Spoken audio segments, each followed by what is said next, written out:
آئیے آغاز سخن سے پیشتر انتہائی عقیدت و محبت کے ساتھ اپنے اور ساری کائنات کے مرکز عقیدت حضور رحمت عالم نور مجسم شاہ بنی آدم رسول محتشم فخر عالم فخر آدم و بنی آدم حضور احمد مجتبی حضرت محمد مصطفیٰ صلی اللہ تعالی علیہ وسلم کی بارگاہ بے کس پناہ میں عاشقانہ غلامانہ عقیدتانہ محبتانہ انداز میں بآواز بلند پڑھ لیں الصلاۃ والسلام علیکہ یا رسول اللہ وعلی آلک واصحابک یا حبیب اللہ الصلاۃ والسلام علیکہ یا نبی اللہ وعلی آلک واصحابک یا نور اللہ صلی اللہ تعالی علیہ وسلم نویت سنت الاعتکاف۔ ایک واقعہ کتابوں میں بڑا عجیب و غریب لکھا ہے، اور وہ یہ ہے کہ ایک بزرگ فرماتے ہیں ایک مرتبہ میں ملک شام کی سرزمین میں تھا، جس سرزمین کو آج سیریا کہا جاتا ہے اسے ملک شام کہا جاتا تھا، اور اس کا اصل نام ملک شام ہی ہے۔ جس زمین پر قیامت کا میدان قائم ہوگا وہ ملک شام کی سرزمین ہے۔ بزرگ فرماتے ہیں کہ ایک مرتبہ میں ملک شام کی سرزمین میں تھا تو میں نے ایک نماز وہاں کسی مسجد میں ادا کی جماعت کے ساتھ۔ امام نے سلام پھیرنے کے بعد جو دعائیں کی، ان دعاؤں میں ایک دعا کرتے ہوئے جو اصل میں دعا نہیں بلکہ بد دعا تھی، اس نے معاذ اللہ حضرت ابوبکر صدیق اور حضرت عمر فاروق اعظم کے بارے میں بد دعا کی۔ خیر میں چلا گیا۔ آنے والے سال میں پھر اس مسجد میں پہنچا، اور اب کی بار جب میں نے وہاں نماز ادا کی تو نماز کا سلام پھیرنے کے بعد اس امام نے جو بھی تھا اس نے جو دعائیں مانگی، ان دعاؤں میں بالخصوص حضرت ابوبکر صدیق اور حضرت عمر فاروق اعظم رضی اللہ تعالی عنہ کے لیے اچھی دعا کی۔ سلام وغیرہ پھیرنے کے بعد نماز سے مکمل فارغ ہونے کے بعد میں نے نمازیوں سے معلوم کیا کہ یہ امام صاحب تو دوسرے لگ رہے ہیں، پہلے جو امام صاحب تھے پچھلے سال وہ کہاں ہیں؟ بولے دیکھنا چاہو گے؟ چلو ہمارے ساتھ۔ مجھے لے کر کے وہ بزرگ فرماتے ہیں مجھے لے کر کے وہ نمازی محلے کی کسی مکان میں پہنچے، اور اندر لے جا کر کے ایک کتا مجھے دکھایا، جو کتا بیٹھا ہوا تھا اور اس کی آنکھوں سے آنسو جاری تھے۔ نمازیوں نے بتایا ہمارا پچھلے سال کو جو امام تھا وہ کوئی اور نہیں تو ایک کتا تھا۔ میں دیکھ کر استغفر اللہ پڑھنے لگا اور جا کر کے اس کتے کے قریب بیٹھا اور اس سے پوچھا کہ تم وہی امام ہو پچھلے سال جس کے پیچھے میں نے نماز پڑھی تھی اور اس نے اپنی دعاؤں میں حضرت ابوبکر صدیق اور حضرت عمر فاروق اعظم کے لیے بد دعا کی تھی؟ روتے ہوئے اس کتے نے سر جھکا کر کے کہا کہ ہاں۔ بزرگ فرماتے میں توبہ کرتے ہوئے پلٹ کر کے آ گیا۔ یہ ایک واقعہ ہے جناب جو میں نے آپ کو اس وجہ سے سنایا ہے کہ اللہ تعالیٰ نے ویسے تو حضور کے تمام صحابہ کو اور بالخصوص حضرت ابوبکر صدیق اور حضرت عمر فاروق اعظم کو وہ مقام و مرتبہ عطا فرمایا ہے کہ جو ان کی شان میں گستاخی کرے گا یا ان سے نفرت کرے گا یا ان سے بغض رکھے گا یا سینے میں ان کے حوالے سے کینہ رکھے گا، اللہ موت سے پہلے ہی اسے کتا بنا دے گا۔ اور آج کا میرا ٹاپک ہے صدیق کا پہلا نمبر، اور یہ خاص طور سے میں نے موضوع اس لیے رکھا ہے تاکہ تماچا ماروں ان لوگوں کو کہ جو نعرہ لگاتے ہیں دمادم مست کلندر علی دا پہلا نمبر، ان کو میں تھپڑ ماروں۔ اس لیے میں نے آج کا یہ موضوع رکھا ہے، اس لیے کہ تمام اہل سنت کا، تمام صحابہ کا، تمام تابعین کا، تمام تبع تابعین کا، تمام اولیاء کاملین کا، تمام صوفیاء اعظام کا اور تمام بزرگان دین کا یہی نعرہ تھا صدیق کا پہلا نمبر۔ ارے جس نے یہ کہا نا دمادم مست کلندر علی دا پہلا نمبر، مولا علی نے خود اس کے تماچا مارا ہے۔ یہ کیا بکواس کر رہا ہے؟ جی ہاں، یہ حقیقت ہے اور یہ اہل سنت کا اجماعی مسئلہ ہے، تمام امت مسلمہ کا متفقہ مسئلہ ہے۔ اس میں کسی کو کوئی تردد نہیں، کوئی شک نہیں، کوئی شبہ نہیں، کوئی ڈاؤٹ نہیں، کوئی اختلاف نہیں۔ سب نے ایک زبان ہو کر کے کہا ہے کہ صدیق کا پہلا نمبر۔ اس کو ثابت کرنے کے لیے انشاءاللہ حضرات کے سامنے میں چند باتیں گوش گزار کرنے کی سعادت حاصل کروں گا احادیث مبارکہ کی روشنی میں، تاکہ ان لوگوں کا بھی اللہ کرے منہ بند ہو جائے کہ جو بکواسیں کرتے ہیں۔ اس لیے کہ جب مولا علی نے ہی ان کا منہ بند کر دیا تو ابھی کس منہ سے بات کریں گے؟ جناب آج کا میرا موضوع ہے صدیق کا پہلا نمبر، اور اس عنوان کو لینے کا ایک مقصد یہ بھی ہے کہ یہ جو مہینہ ہمارے درمیان چل رہا ہے، اسلامی سال کا چھٹا مہینہ جسے ہم اور آپ جمادی الاخری کے نام سے جانتے ہیں، اس مبارک مہینے کی 22 تاریخ کو امیر المومنین خلیفۃ المسلمین یار غار و یار مزار حضرت سیدنا ابوبکر صدیق رضی اللہ تعالیٰ عنہ کا عرس پاک منایا جاتا ہے۔ 22 جمادی الاخری کو 63 سال کی عمر میں جناب عاشق اکبر سیدنا صدیق اکبر رضی اللہ تعالیٰ عنہ نے اس دار فانی سے دار بقا کی طرف کوچ فرمایا۔ حضرت ابوبکر صدیق رضی اللہ تعالیٰ عنہ کی شان ہم کیا بیان کریں گے، جن کی شان اللہ تعالیٰ نے قرآن کریم میں بیان کی ہے۔ جی ہاں، میں آپ کو کچھ ریفرنس دے دیتا ہوں، حالانکہ درجنوں ہیں، کیا درجنوں آیتیں، درجنوں۔ ابھی میں نے خطبہ مسنونہ کے بعد قرآن پاک کی جو آیت آپ کے سامنے پڑھی ہے اس کا ترجمہ بھی انشاءاللہ بتاؤں گا، شان نزول بھی بتاؤں گا انشاءاللہ، لیکن حوالہ پہلے نوٹ کر لیجئے۔ قرآن مقدس کا پارہ نمبر 24 سورۃ الزمر اور آیت نمبر 33، والذی جاء بالصدق وصدق بہ اولئک هم المتقون۔ میرا اللہ قرآن مقدس کی اس آیت میں فرماتا ہے وہ جو سچائی لایا اور وہ جو جس نے اس سچائی لانے والے کو سچا مان لیا، یہ سب کے سب پرہیزگار ہیں۔ اب سچائی لانے والے کون؟ جناب محمد رسول اللہ صلی اللہ علیہ وسلم۔ اور ان سچائی لانے والے کو سچا ماننے والے کون؟ حضرت ابوبکر صدیق۔ ان کی تعریف میرے اللہ نے اس آیت مبارکہ میں فرمائی ہے۔ درجنوں مقامات ایسے نہیں، 32 آیتوں تو میرے پاس لکھی ہوئی ہیں، وہ 32 آیتیں کہ جو اللہ تعالیٰ نے اسپیشلی طور پر حضرت ابوبکر صدیق کی شان میں نازل کی ہے۔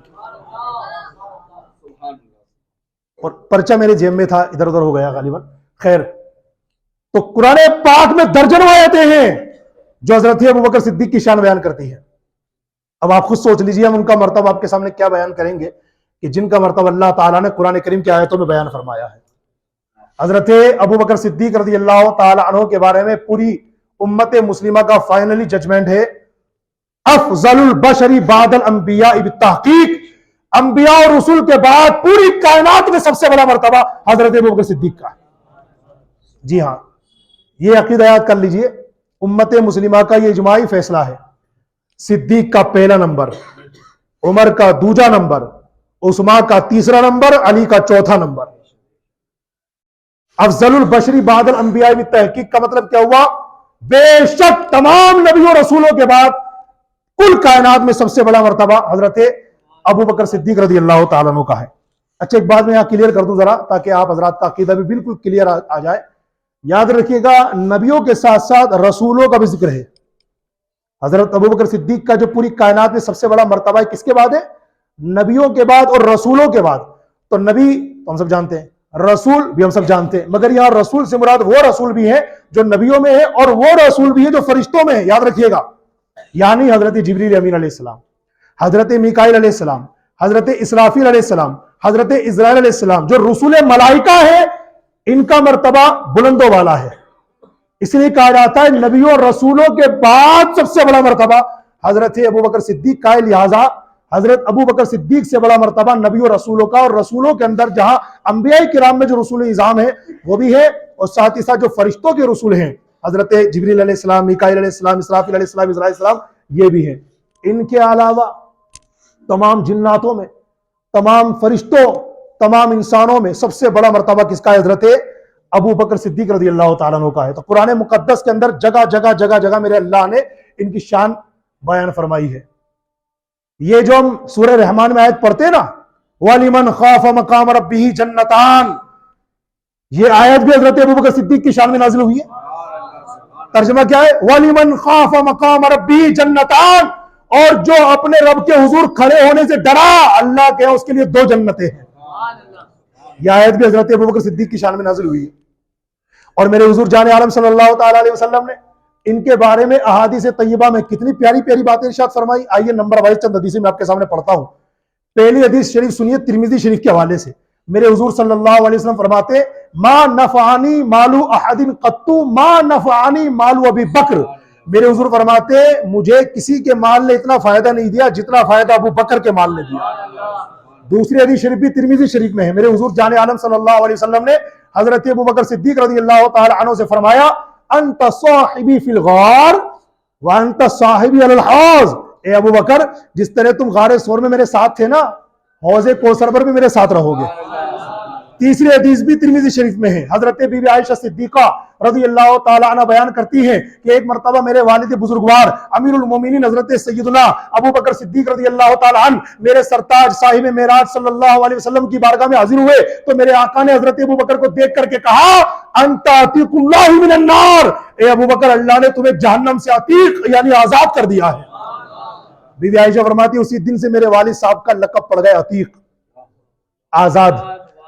تین حدیثیں ہوئی، چوتھی سنیے ابو داؤد شریف کے حوالے سے میرے حضور صلی اللہ علیہ وسلم نے حضرت ابو بکر صدیق سے فرمایا اما انکا یا ابا بکر اول من يدخل الجنت من امتی، اے ابو بکر سن لو میری امت میں سب سے پہلے جنت میں داخل تم ہوگے، میری امت میں سب سے پہلے جنت میں داخل تم ہوں گے۔ اور پانچویں حدیث سنیے تاریخ الخلفاء کے حوالے سے حضرت انس رضی اللہ تعالیٰ عنہ سے روایت ہے میرے آقا صلی اللہ علیہ وسلم فرماتے ہیں حب ابی بکر و شکرہ واجب علی کل امتی، میرے حضور فرماتے ہیں ابو بکر سے محبت کرنا اور ان کا شکر ادا کرنا میری پوری امت پر واجب ہے۔ ابو بکر سے محبت کرنا اور ان کا شکر ادا کرنا میری پوری امت پر واجب ہے۔ چھٹی حدیث سنی المعجم الاوسط کے حوالے سے میرے حضور نے فرمایا جسے جہنم سے آزاد شخص کو دیکھنا ہو وہ میرے ابو بکر کو دیکھ لے۔ ساتویں حدیث سنیے الریاض النظرہ کے حوالے سے میرے آقا صلی اللہ علیہ وسلم نے ایک مرتبہ مولا علی کو بلایا اور مولا علی کو بلانے کے بعد ان سے فرمایا اے ابو الحسن سنو میری بارگاہ میں ابو بکر کا وہی مرتبہ ہے جو خدا کی بارگاہ میں میرا مرتبہ ہے۔ کتنے حدیثیں ہوئی؟ 7 ہو گئی بھائی۔ 8ویں حدیث سنیے الریاض النظرہ کے حوالے سے میرے حضور فرماتے ہیں کچھ جنتی حوریں ایسی ہیں جنہیں اللہ تعالیٰ نے پھولوں سے پیدا کیا ہے، انہیں گلابی حور کہا جاتا ہے، ان سے یا تو نبی نکاح کر سکتے یا صدیق نکاح کر سکتے یا شہید نکاح کر سکتے۔ آگے میرے حضور فرماتے اور ابو بکر کے نکاح میں ایسی 400 حوریں دی جائیں گی۔ کتنے حدیثیں ہوئی؟ 9ویں حدیث سنیے مجمع الزوائد کے حوالے سے ہمارے آقا صلی اللہ علیہ وسلم ارشاد فرماتے ہیں مجھے آسمانوں کی سیر کرائی گئی تو میں جس آسمان سے گزرتا گیا میں نے ہر آسمان پر اپنا نام لکھا ہوا دیکھا اور اپنے نام کے بعد ابو بکر صدیق کا نام لکھا ہوا دیکھا۔ کتنی حدیث ہوئی؟ 10ویں حدیث سنیے میرے آقا صلی اللہ تعالی علیہ وسلم ارشاد فرماتے دنیا کے اندر جس نے مجھ پر جو احسان کیا میں نے دنیا ہی میں اس کا بدلہ دے دیا۔ اللہ، میرے حضور پر کوئی احسان کر سکتا ہے کیا؟ ساری کائنات پر حضور کا احسان ہے، مگر حضور سمجھانے کے لیے بتا رہے ہیں اللہ یہ بھی میرے آقا کی کیسی کمال عاجزی انکساری ہے۔ میرے ماں باپ حضور کے قدموں پہ قربان۔ میرے آقا فرماتے جس نے دنیا کے اندر مجھ پر جو احسان کیا میں نے دنیا ہی میں اس کا بدلہ دے دیا سوائے ابو بکر کے، کہ ابو بکر کے جو احسانات میرے اوپر ہیں کل قیامت کے دن اللہ خود ان کا بدلہ ان کو عطا کرے گا۔ کتنے حدیث ہوئی؟ 11ویں حدیث سنیے میرے آقا صلی اللہ علیہ وسلم ارشاد فرماتے ابو بکر پر کسی کو فضیلت مت دو اس لیے کہ ابو بکر تم میں سب سے افضل ہے۔ کیا ہے میرا آج کا موضوع؟ صدیق کا میرے حضور فرما رہے ہیں کہ ابو بکر پر کسی اور کو فضیلت مت دو اس لیے کہ وہ تم میں سب سے افضل ہے۔ کتنے حدیث ہوئی؟ 11۔ 12ویں سنیے میرے آقا علیہ السلام فرماتے میری امت کے لیے سب سے زیادہ مہربان ابو بکر صدیق ہے۔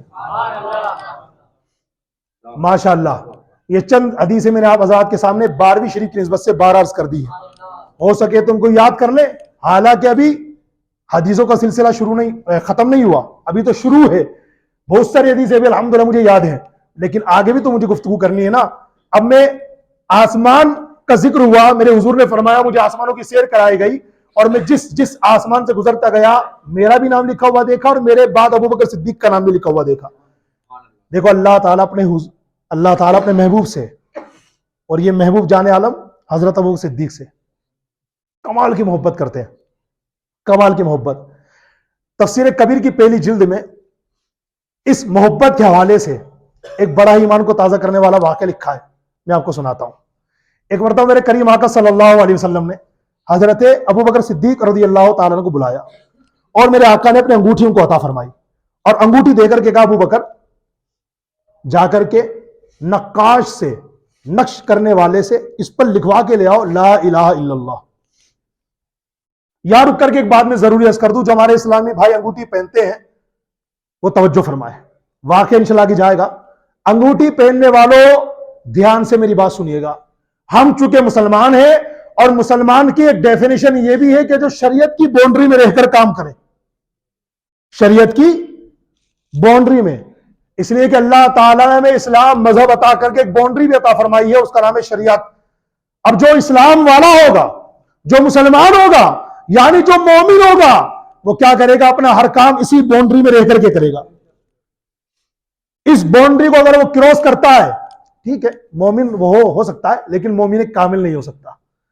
تو جناب انگوٹھی پہننے والوں سے درخواست ہے وہ بھی اس مسئلے کو غور سے سنے، اور انگوٹھی نہ پہننے والے بھی غور سے سنے۔ مرد کے لیے شریعت میں، ہمارے دین میں، ہمارے مذہب میں یہ قانون اصول موجود ہے کہ مرد کے لیے ایک انگوٹھی جو صرف چاندی کی ہو اور 4.5 ماشا سے کم وزن کی ہو اور ایک نگینے والی ہو، بس اس کی اجازت ہے۔ ادروائز مرد کے لیے سب حرام ہے۔ میری بات پھر غور سے سنیے گا، ایک انگوٹھی چاندی کی ہو، لہذا چاندی کے علاوہ کسی اور میٹل کی پہننا، کسی اور دھات کی پہننا، یہ مرد کے لیے حرام ہے۔ صرف چاندی کی، وہ بھی 4.5 ماشا سے کم وزن کی، مطلب جیسے 4 گرام، یہ 4 گرام الاؤ ہے، اس کو آپ پہن لیجئے۔ ایک نگینے کی ہو، اور نگینہ کوئی سا بھی آپ لگائیں۔ کئی اسلامی بھائی ٹینشن میں رہتے کون سا نگینہ لگائے، تو نگینہ کوئی سا بھی لگائے، اور نگینے کے وزن کی کوئی مقدار شریعت میں متعین نہیں ہے، کتنا ہلکا ہو کتنا بھاری ہو۔ جو چاندی ہے نا، اس چاندی کا وزن شریعت میں بیان کر دیا گیا ہے، وہ ہے 4.5 ماشا سے کم، تو یہ مرد کے لیے الاؤ ہے۔ اس کے علاوہ اگر آپ سونے کی پہنتے ہیں، چاندی کی پہنتے ہیں مگر اس وزن کے علاوہ پہنتے ہیں، اس سے زیادہ وزن کی پہنتے ہیں، یا بغیر نگینے کی پہنتے ہیں، یا ایک سے زیادہ نگینے والی وہ پہنتے ہیں، ہمارے اسلامی بھائی معاذ اللہ چینے پہنتے ہیں، کڑے پہنتے ہیں، لڑکا لڑکی بننے چلا ہے تو معاذ اللہ بندے پہنتے ہیں، نہ جانے کیا کیا ہو رہا ہے آج۔ اللہ تعالیٰ ان مسلمانوں کو ہدایت نصیب فرمائے۔ تو یہ بیچارے مسلمان تو ہیں، ابھی میں نے بتایا نا، مسلمان تو ہیں، شریعت کی باؤنڈری میں تو ہے، کیونکہ مسلمان کلمہ پڑھتے ہیں یار، لیکن شریعت کی باؤنڈری سے کراس کر کے اپنی زندگی کا یہ کام کر رہے ہیں نا، تو بھلے مومن ہوں گے لیکن مومن کامل نہیں ہوں گے۔ حسن رضا کی طبیعت میں نہیں، رب کی شریعت میں مومن ہوں گے بھلے، کیونکہ کلمہ پڑھتے ہیں، نمازیں پڑھتے ہیں ماشاءاللہ، ہے نا، مومن بھلے ہوں گے لیکن مومن کامل نہیں، کیونکہ ان کا جو کام ہے نا وہ شریعت کی باؤنڈری سے باہر ہے۔ تو اس بات کا خاص طور سے میرا ہر بھائی دھیان رکھے۔ اب جس نے جائز انگوٹھی بھی پہن لی، تو ہمارے کئی اسلامی بھائی اللہ کا نام لکھوا لیتے ہیں، نبی پاک علیہ السلام کا نام لکھوا لیتے ہیں۔ لکھوانا اللہ لکھوانے کی جہاں تک بات ہے تو 100% جائز ہے، مگر میرے بھائیوں ہم اس کا ادب نہیں کر پائیں گے۔ ٹوائلٹ میں جانا ہوگا تو اسی انگوٹھی کو لے کے چلے جائیں گے، ٹوائلٹ میں نہیں بھی گئے، انگلی میں ہماری انگوٹھی ہے، ہم کسی رستے سے جا رہے ہیں اور اس رستے میں گندگی پڑی ہوئی ہے، نجاستیں پڑی ہوئی ہیں، اب اللہ کا نام ہماری انگوٹھی میں، رسول اللہ کا نام ہماری انگوٹھی میں، یہ کلمہ طیبہ نقش کروا رکھا ہم نے ہماری انگوٹھی میں، اور اس انگوٹھی کے ساتھ ہم گندے راستوں سے جا رہے ہیں۔ غور کیجئے ہمارے ایمان کو یہ بات کیسے گوارا ہے۔ تو اس لیے لکھوانے اور نہ لکھوانے کی جہاں تک بات ہے 100% جائز ہے، مگر میں مشورہ ہی دوں گا کہ آپ ایسا کام مت کیجیے، اس لیے کہ ہم ادب نہیں کر پائیں گے۔ ہاں اگر آپ نے صرف اس لیے لکھوایا ہو کہ میں تو اس کو برکت کے لیے اپنے شوکیٹ میں سجا کے رکھوں گا یا تجوری میں رکھوں گا برکت کے لیے، تو اس میں بالکل جائز ہے، کوئی حرج والی بات نہیں ہے۔ خیر، بات کہاں سے نکلی کہاں پہنچی، ضروری مسئلہ بتانا تھا، اس لیے میں نے آپ کو یہ بات بتا دی۔ اب آئیے، میرے حضور نے حضرت ابوبکر صدیق سے فرمایا، ابو بکر یہ انگوٹھی ہے، اس کو لے جاؤ، نقاش سے کندہ کرا کے لاؤ لا الہ الا اللہ کا۔ ٹھیک ہے یا رسول اللہ۔ گئے، نقاش کو انگوٹھی دی اور فرمایا بھائی اس پہ کندہ کر دو لا الہ الا اللہ محمد رسول اللہ۔ میرے حضور نے کیا فرمایا تھا؟ لا الہ الا اللہ کندہ کرا کے لے آؤ۔ حضرت ابوبکر صدیق اس سے فرما رہے اسے کندہ کر دو لا الہ الا اللہ محمد رسول اللہ۔ ہو گیا، لے کر کے حضور کی بارگاہ میں آ گئے۔ اب جب میرے آقا علیہ السلام کی بارگاہ میں حضرت ابو بکر صدیق نے وہ انگوٹھی پیش کی اور میرے آقا نے ملاحظہ فرمائی، تو پتہ اس پہ کیا لکھا تھا؟ اس پہ لکھا تھا لا الہ الا اللہ محمد رسول اللہ ابو بکر صدیق۔ تو میرے حضور نے فرمایا ابو بکر یہ کیا؟ میں نے تو صرف لا الہ الا اللہ لکھوایا، اس میں محمد رسول اللہ بھی لکھا ہوا ہے، تمہارا نام بھی لکھا ہوا ہے۔ کہا یا رسول اللہ، اللہ کی عزت و جلال کی قسم میرے نام کے بارے میں تو میں نہیں جانتا یہ کیسے آ گیا، ہاں آپ کا نام یا رسول اللہ میں نے لکھوایا ہے، اس کی وجہ یہ کہ یا رسول اللہ مجھے گوارا نہ ہوا کہ اللہ کے نام سے آپ کا نام جدا کروں، مجھے گوارا نہیں ہوا کہ اللہ کے نام سے آپ کا نام جدا کروں، یہ مجھے گوارا نہیں ہوا۔ اب یہ گفتگو چلی رہی تھی کہ سدرا کے مکی جبریل امی بارگاہ رحمت للعالمین میں حاضر ہو گئے، سلام کیا اور اللہ کا سلام حضور کی بارگاہ میں پہنچایا اور کہا یا رسول اللہ، یا اللہ کے حکم سے ابوبکر صدیق کا نام میں نے لکھا ہے۔ کہ حضور بات دراصل یہ ہے کہ جب ابو بکر کو آپ کا نام اللہ کے نام سے جدا کرنا گوارا نہ ہوا تو اللہ تعالیٰ کو بھی ابو بکر کا نام آپ کے نام سے جدا کرنا پسند نہ ہوا۔ تو یا رسول اللہ آپ کا نام ابو بکر نے لکھوایا ہے اور آقا ابو بکر کا نام اللہ نے لکھوایا ہے۔ دیکھیے آپ کیا کمال کی محبت ہے۔ اور جناب جب حضرت ابو بکر صدیق رضی اللہ تعالیٰ پیدا ہوئے، سبول الہدا والرشاد میں لکھا ہے جب حضرت ابو بکر صدیق رضی اللہ تعالیٰ پیدا ہوئے تو اللہ تعالیٰ نے جنت عدن سے فرمایا، اے جنت عدن سن لے، میں تیرے اندر اسی خوش نصیب کو داخل کروں گا جو اس پیدا ہونے والے ابو بکر صدیق سے محبت کرے گا۔ کہہ دو ان پاگلوں سے اور ان بےروپیوں سے جو علی مولا علی مولا علی مولا کو تو نعرہ خوب لگاتے، لیکن جہاں حضرت ابو بکر صدیق کی بات آ جاتی ہے، حضرت عمر فاروق اعظم کی بات آ جاتی ہے، ان کے چہرے کا جغرافیہ بدل جاتا ہے۔ حضرت مولا علی کا بھی اس سے کوئی لینا دینا نہیں ہے جو حضرت ابو بکر صدیق و فاروق اعظم رضی اللہ تعالیٰ عنہ سے رشتہ نہیں رکھتا۔ یاد رکھیے گا میرے آج کا بیان کا موضوع ہے صدیق کا پہلا نمبر۔ سنو میرے حضور نے اس کے بارے میں کیا فرمایا۔ میرے آقا فرماتے ما طلعت الشمس ولا غربت على احد افضل من ابی بکر الا ان یکون نبیا۔ میرے حضور فرماتے سوائے نبی کے ایسا کوئی شخص پوری کائنات میں ہوا ہی نہیں ہے جس پر سورج طلوع ہو یا غروب ہو اور وہ ابو بکر سے افضل ہو، سوائے نبی کے ابو بکر سے افضل کوئی نہیں ہوا۔ میں نے اس کی وضاحت کر دی، نبی اور رسول، ان کے علاوہ پوری کائنات میں ابو بکر سے افضل کوئی ہوا ہی نہیں، میرے حضور نے فرمایا۔ آگے میرے آقا علیہ السلام ایک حدیث شریف میں فرماتے ابو بکر صدیق خیر الناس الا ان یکون نبیا۔ میرے آقا فرماتے تمام لوگوں میں سب سے افضل حضرت ابو بکر صدیق ہے، صرف اس بات کے علاوہ کہ وہ نبی نہیں ہے، ابو بکر صدیق نبی نہیں ہے، اس بات کے علاوہ تمام لوگوں میں وہ سب سے افضل ہے۔ ایک مرتبہ حضرت عمر فاروق اعظم رضی اللہ تعالیٰ عنہ منبر پہ تشریف لائے اور منبر پر تشریف لانے کے بعد آپ نے خطبہ دیا اور خطبے کے دوران آپ نے ارشاد فرمایا لوگوں سن لو، لوگوں سن لو، حضور صلی اللہ تعالی علیہ وسلم کے بعد اس امت میں سب سے افضل حضرت ابو بکر صدیق ہے، اور جس نے اس کے خلاف کوئی بات کی تو وہ مفتری اور کذاب ہے، جھوٹ بولنے والا ہے، اور جس نے اس طرح کا جھوٹ بولا تو اسے وہ سزا دی جائے گی جو شریعت نے جھوٹ بولنے والوں کے لیے مقرر فرمائی ہے۔ اب سنو مولا کائنات علی مرتضیٰ کی بات۔ مولا کائنات علی مرتضیٰ فرماتے خیر الامتی بعد نبیہا ابو بکر و عمر۔ حضرت مولا کائنات علی مرتضیٰ فرماتے اس امت میں نبی کریم صلی اللہ علیہ وسلم کے بعد سب سے افضل مرتبہ حضرت ابو بکر صدیق اور عمر فاروق اعظم کا ہے۔ اور جو لوگ کوشش کرتے ہیں نا مولا علی کو آگے بڑھانے کی، مولا علی کو آگے بڑھانے کی، مولا علی کو ڈانٹتے ہیں اور کہتے ہیں قدمک رسول اللہ فمن الذی یؤخرک۔ اے ابو بکر صدیق اللہ نے آپ کو آگے بڑھایا ہے تو آپ کو پیچھے ہٹا کون سکتا ہے؟ اے ابو بکر صدیق اللہ نے آپ کو آگے بڑھایا ہے تو آپ کے پیچھے کون لا سکتا ہے؟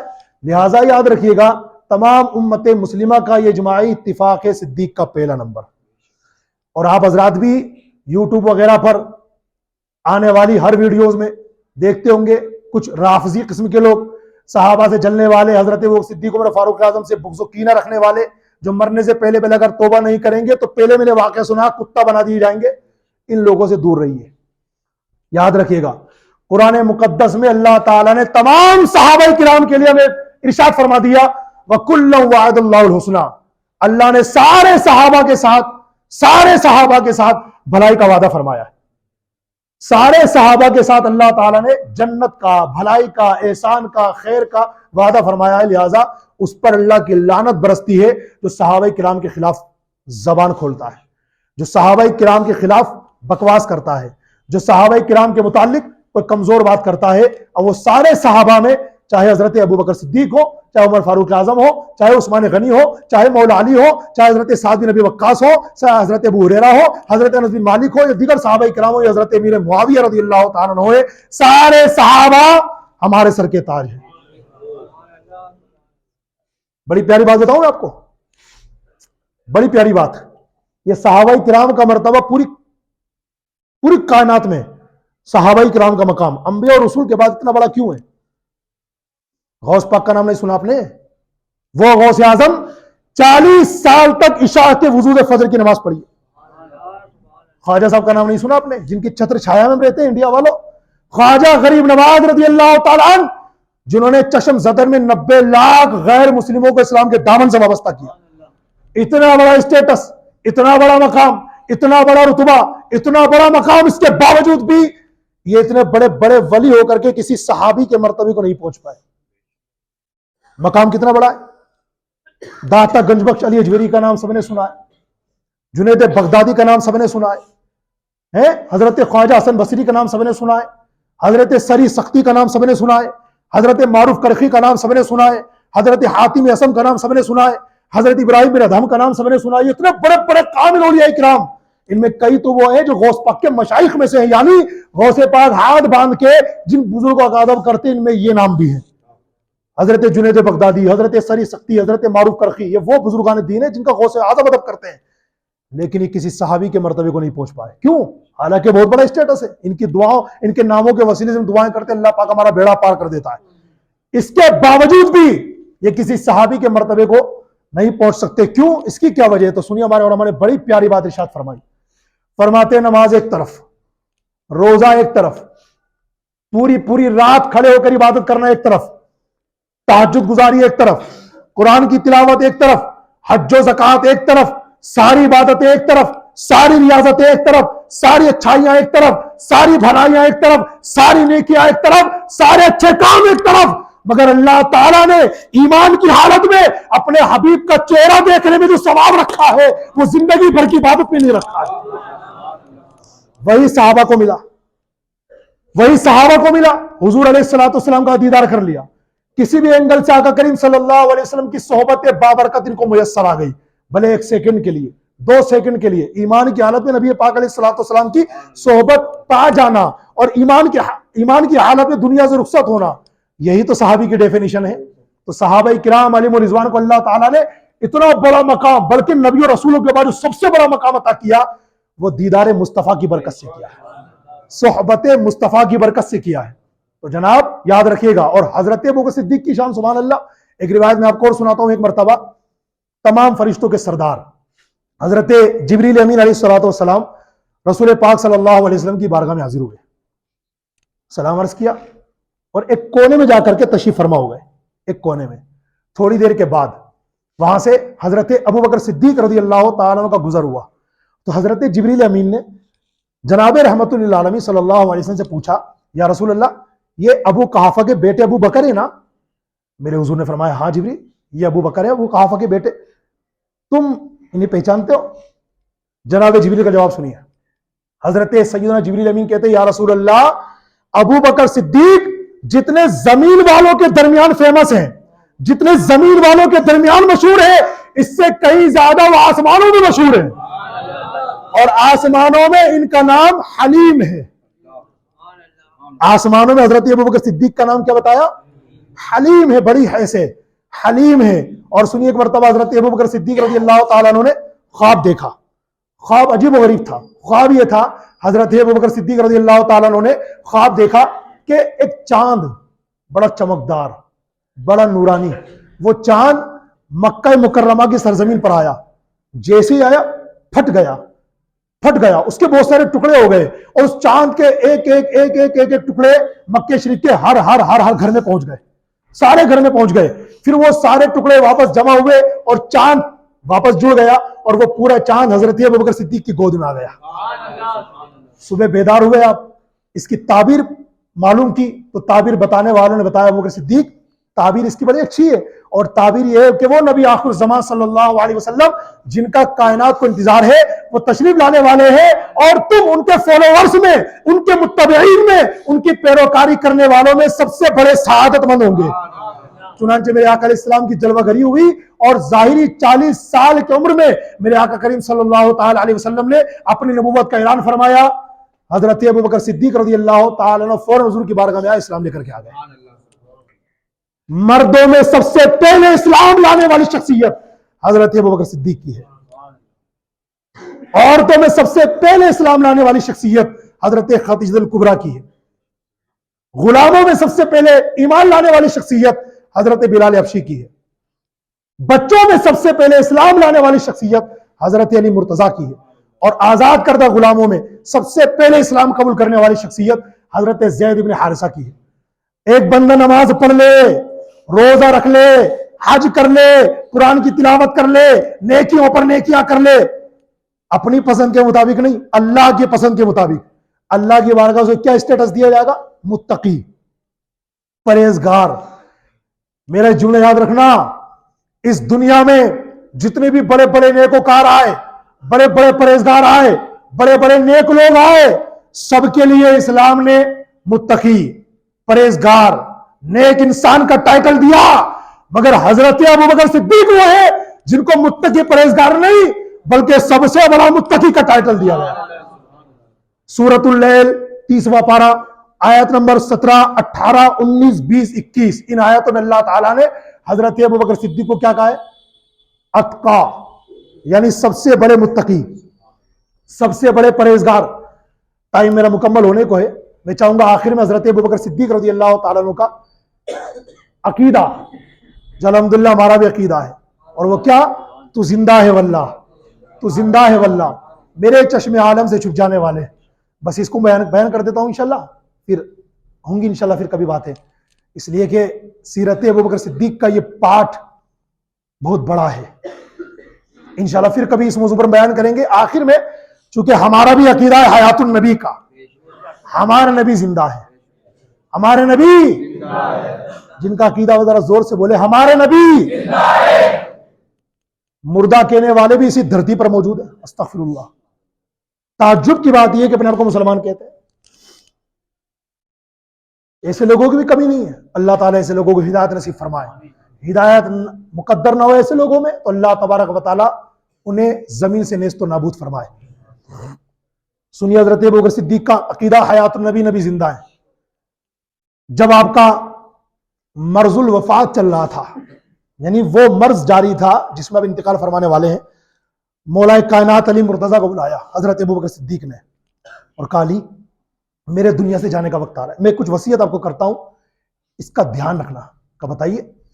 کہا جب میرا انتقال ہو جائے، غسل دے دیا جائے، کفن پہنا دیا جائے، نماز جنازہ پڑھ لی جائے، تو میرے جنازے اٹھا کر کے میرے پیارے محبوب دانے غیوب صلی اللہ علیہ وسلم کے روزے مبارکہ کے باہر رکھ دینا، اور حضور سے عرض کرنا یا رسول اللہ ھذا ابو بکر، یا رسول اللہ یہ آپ کا غلام ابو بکر ہے، آپ کے قدموں میں دفن ہونے کی اجازت چاہتا ہے، اجازت ہو تو دفن کیا جائے، نہ ہو تو قبرستان لے جایا جائے، یہ عرض کر دینا۔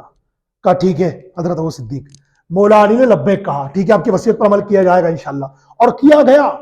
غسل دے کر کے، کفن دے کر کے، نماز جنازہ پڑھ کر کے جب بالکل معاملہ ریڈی ہو گیا، صحابہ کرام علیہم رضوان نے اس جنازے مبارکہ کو اٹھایا اور کہاں لے کر گئے؟ اس حجرے مقدسہ کے باہر، جس حجرے مقدسہ میں پیارے نبی حضرت مکی مدنی صلی اللہ علیہ وسلم آرام فرمائے، وہاں لے جا کر کے صحابہ کرام نے رکھ دیا، اور مولا علی نے عرض کی حضور علیہ السلام کی بارگاہ میں سلام عرض کر کے یا رسول اللہ ھذا ابو بکر، حضور یہ ابو بکر ہیں، آپ کے قدموں میں دفن کی اجازت چاہتے ہیں، اگر آپ کی اجازت ہو تو آپ کے پہلو میں سلا دیا جائے، نہ ہو تو پھر لے جائیں۔ تاریخ بتاتی ہے، روایتوں میں ذکر موجود ہے، جیسے صحابہ کرام علیہم رضوان نے حضرت ابوبکر صدیق کے لیے یہ عریضہ بارگاہ رسالت میں پیش کیا، وہ حجرہ مقدسہ کا دروازہ جو بند تھا خود بخود کھل گیا، خود بخود اوپن ہو گیا، وہ کھل گیا، اور اندر سے آواز آنے لگی ادخل الحبیب الی الحبیب فإن الحبیب الی الحبیب مشتاق۔ اندر سے آواز آنے لگی، اور صحابہ کرام دوست کو دوست سے ملا دو، اس لیے کہ ایک دوست اپنے دوست سے ملنا چاہتا ہے. کیا پتا چلا؟ میرے حضور فرماتے الانبیاء احیاء فی قبورہم یصلون، اللہ کے نبی زندہ ہوتے اپنے اپنے مزارات طیبہ میں نماز ادا کرتے ہیں. اور مسلم شریف کی حدیث میں میرے آقا نے فرمایا ان اللہ حرم علی الارض ان تاکل اجساد الانبیاء فنبی اللہ حی یرزق، بے شک اللہ نے زمین پر نبیوں کے جسموں کو کھانا حرام فرما دیا ہے. تو سن لو، اللہ کے نبی زندہ بھی ہوتے، روزی بھی دیے جاتے ہیں. تو الحمدللہ ہم اسی عقیدے پر ہیں ماشاءاللہ جس عقیدے پر حضرت ابوبکر صدیق تھے، جس پر دیگر صحابہ کرام تھے، جس پر اولیاء کاملین رہے، جس پر بزرگان دین رہے. مرتے مر جانا صحابہ کرام کا دامن مت چھوڑنا، مرتے مر جانا اہل بیت کا دامن مت چھوڑنا، مرتے مر جانا مگر اللہ والوں کے دامن سے ہمیشہ وابستہ رہنا، اس لیے کہ یہ راستہ ہے جو انشاءاللہ میں جنت پہنچائے گا. اپنے بچوں کو بھی سکھائیے